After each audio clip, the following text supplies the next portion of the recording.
Alors je suis artiste depuis l'enfance en réalité.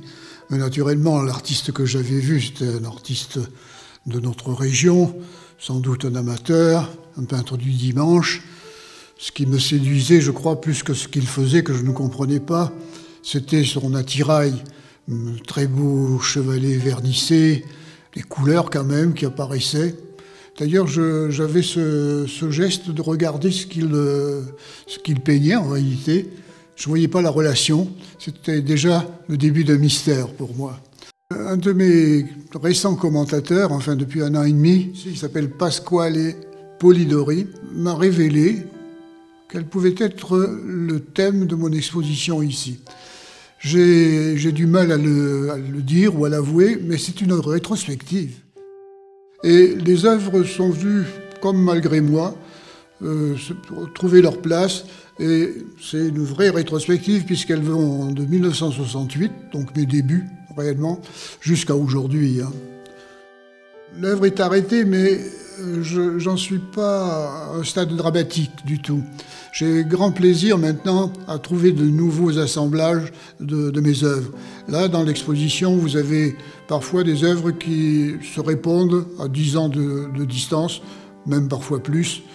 Et ça, j'ai vraiment plaisir à faire naître ce que j'appelle de nouvelles œuvres. Elles sont devenues de nouvelles œuvres. J'éliminerai le terme de collage, que je ne revendique pas du tout. Je lui préfère un terme emprunté au cinéma qui est de montage.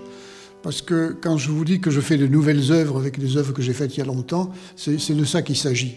Il s'agit de créer de nouveaux ensembles avec des œuvres qui sont parfois séparées par 15, 20 ans de distance et qui se trouvent réunies pour le temps d'une exposition. Et là, je pense qu'on est vraiment dans les techniques du cinéma qui permettent de raccourcir le temps d'une œuvre. Ce que je vois bien, c'est mon point de départ. Quand nous sommes revenus à Paris, j'étais quand même bloqué. J'avais trouvé le temps de me marier, d'avoir 3 enfants, d'avoir fait des expériences multiples, mais qui ne sortaient pas de l'atelier pratiquement. Donc je ne pouvais même pas prétendre être un artiste.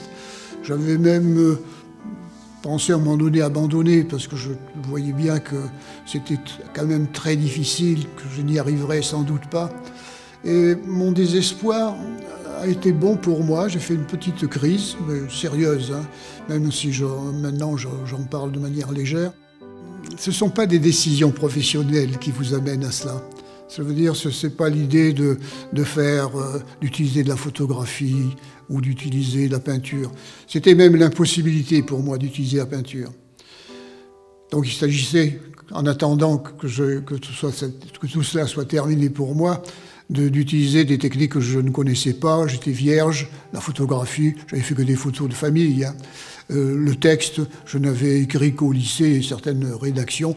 Mon professeur de français ne me remarquait pas, je pense. Il avait tort. Ces choses me sont tombées dessus parce que j'étais neuf. J'avais un grand désir, j'avais eu un grand désir d'être artiste. Vous savez, déjà, les artistes, il ne faut pas croire, ils pensaient au cinéma quand ils faisaient de la peinture. Ils pensaient à la littérature, même parfois à la mauvaise littérature. Donc tout ça était dans le vif de la pensée du moment. Hein. J'ai pris sans doute un train en marche. C'est un miroir. Le tableau, c'est un miroir. Mais j'y incarne non pas une discipline, mais j'y incarne un personnage.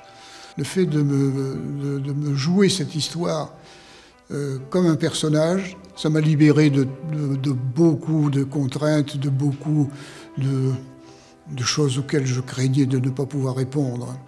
J'ai aucune pudeur à grimper aux arbres alors que j'ai plus l'âge.